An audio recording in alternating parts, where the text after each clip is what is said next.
This is Commander Sarah Chen, retired, formerly of the Citadel Defense Force.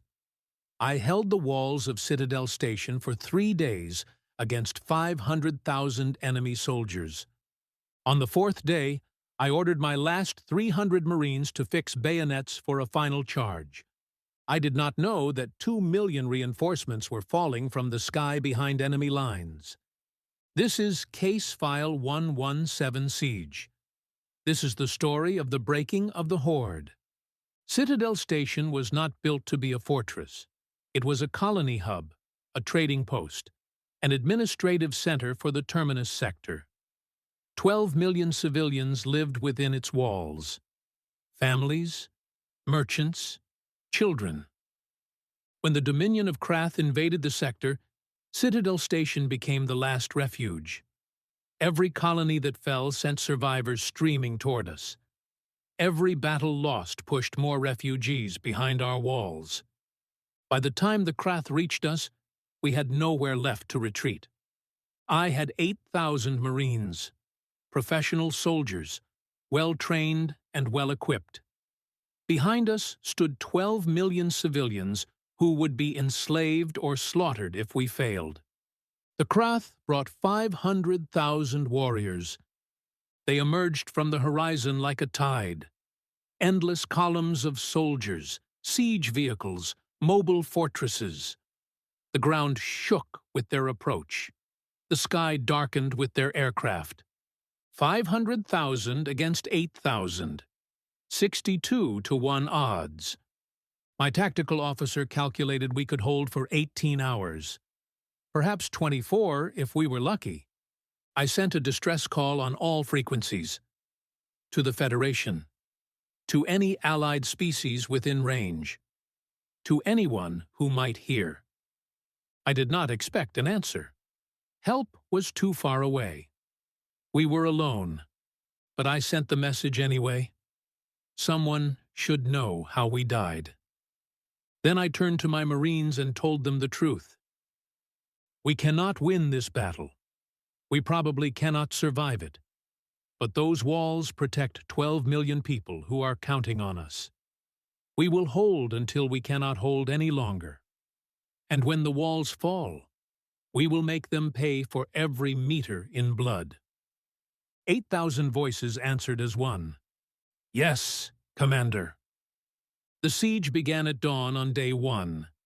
The Krath did not waste time with negotiations or demands. They simply attacked. Wave after wave of warriors hurled against our outer walls.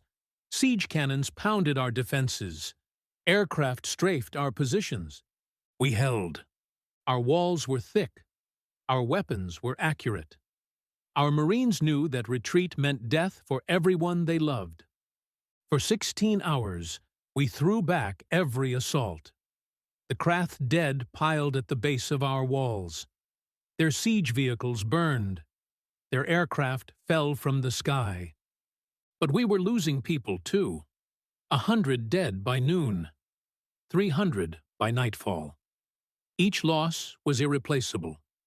Each empty post was a weakness the enemy would eventually exploit. By midnight, we had lost 500 Marines. The Krath had lost perhaps 30,000.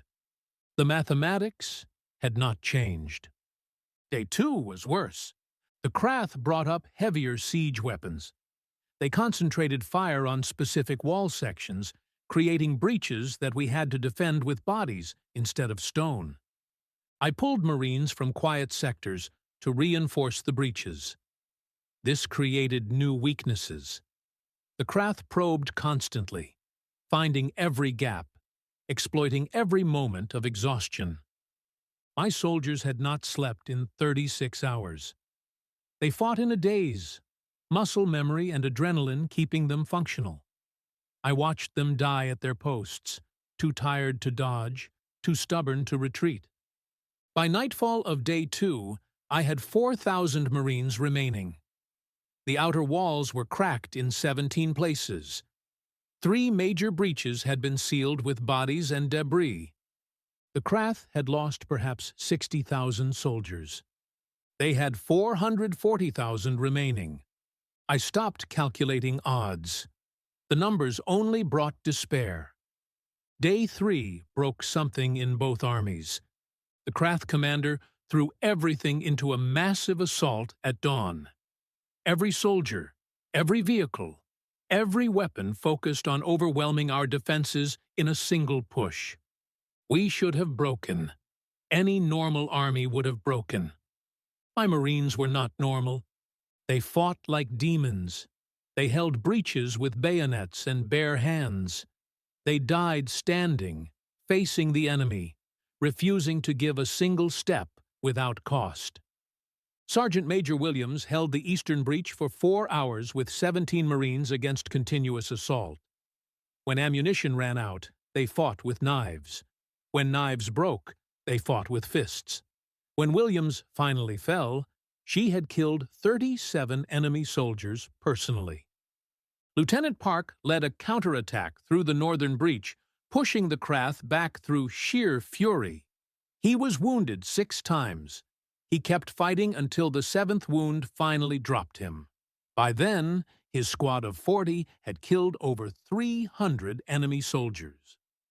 Corporal Vasquez, 19 years old, manned a gun position for 11 hours straight. When the gun overheated, she grabbed a rifle. When the rifle jammed, she grabbed a Krath blade from a dead enemy.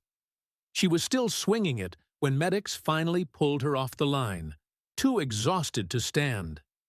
Stories like this played out across every section of wall. Every Marine became a legend. Every position became a monument to human stubbornness. But legends die. Monuments fall. By nightfall of day 3, I had 1,200 Marines remaining. The outer walls were lost. We had retreated to the inner defenses, a smaller perimeter that we could barely cover with our depleted forces. The Krath had lost perhaps 100,000 soldiers. They had 400,000 remaining. And we had nothing left to give.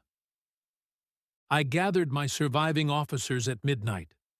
1,200 Marines, 300 able to fight, the rest wounded, exhausted, broken. The Krath would attack at dawn. They knew we were finished. One final push would overwhelm our last defenses. I had no reinforcements, no reserves, no tricks left. I had 300 Marines who would die before they surrendered. At dawn, I told them, we will counterattack. They stared at me. Counterattack?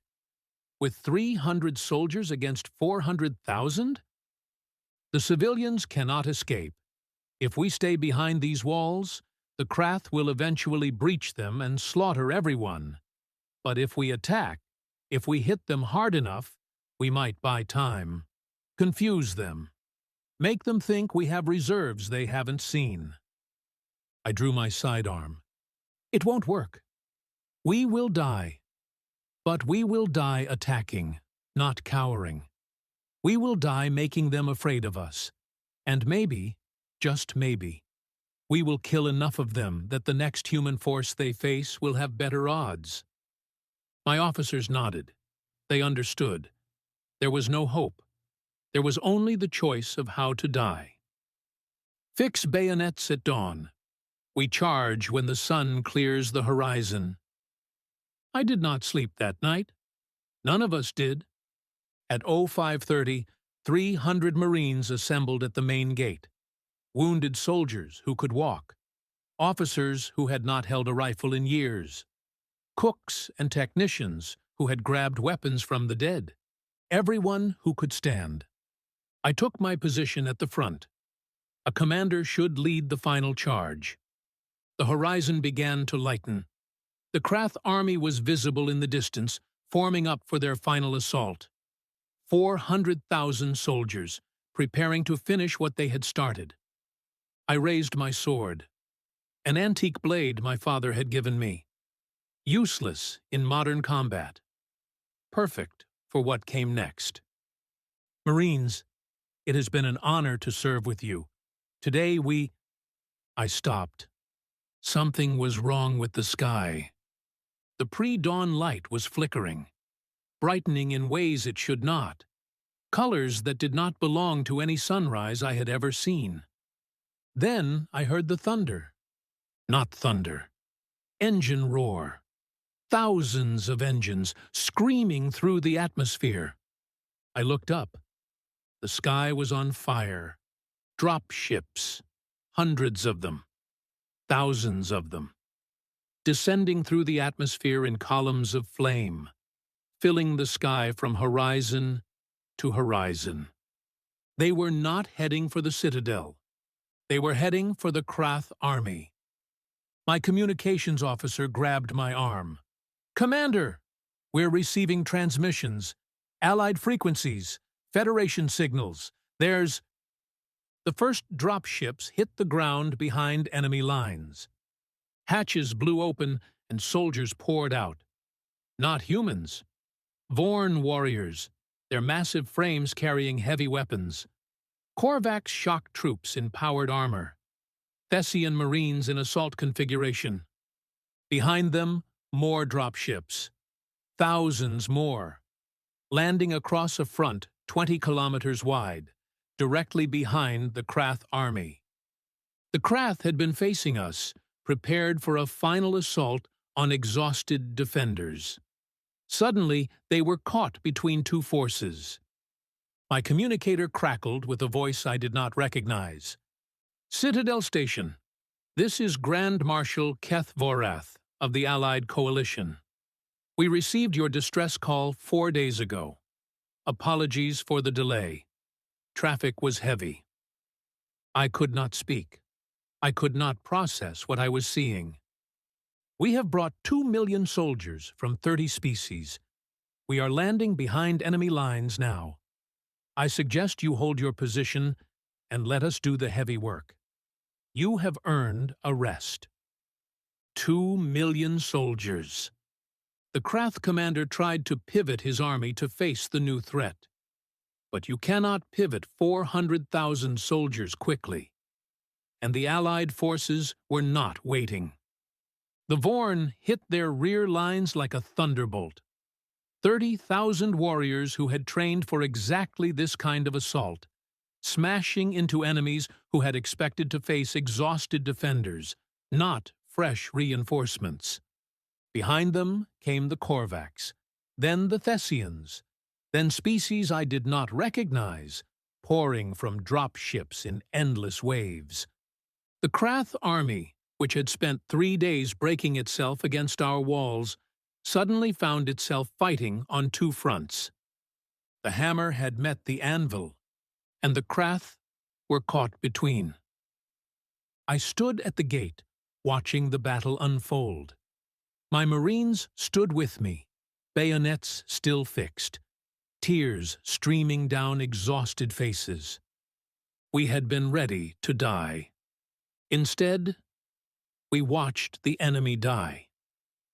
The Battle of Breaking lasted 6 hours. The Krath tried to fight. They tried to retreat. They tried to surrender. The Allied forces did not accept surrenders. Not that day. Not after what the Krath had done across the Terminus Sector.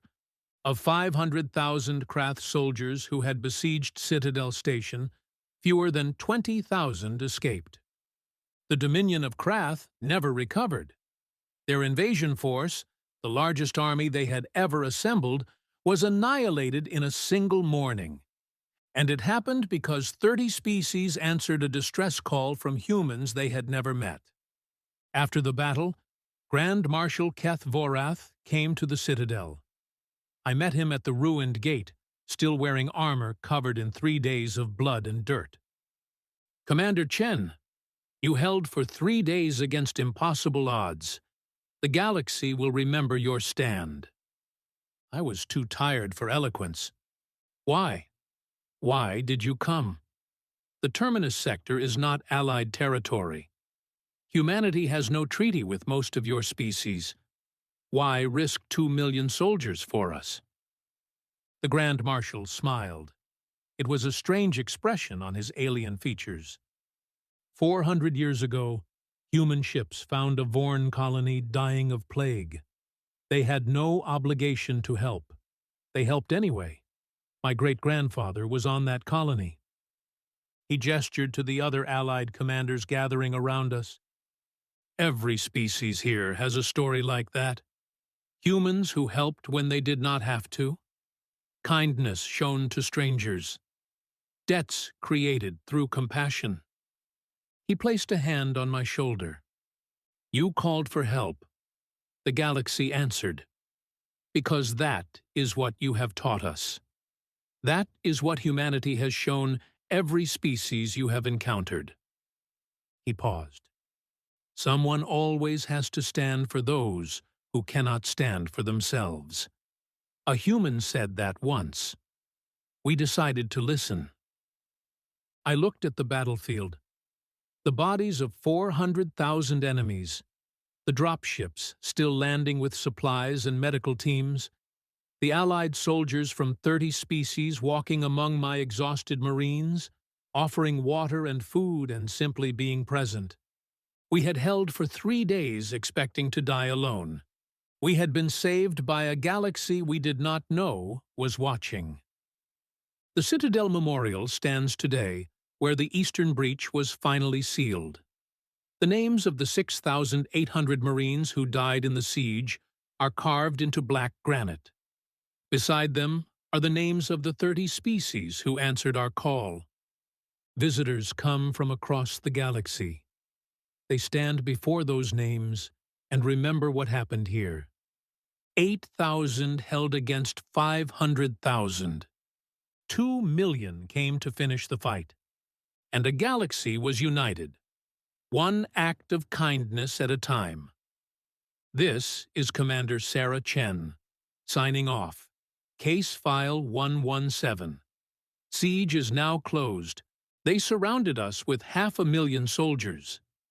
We held the walls for 3 days.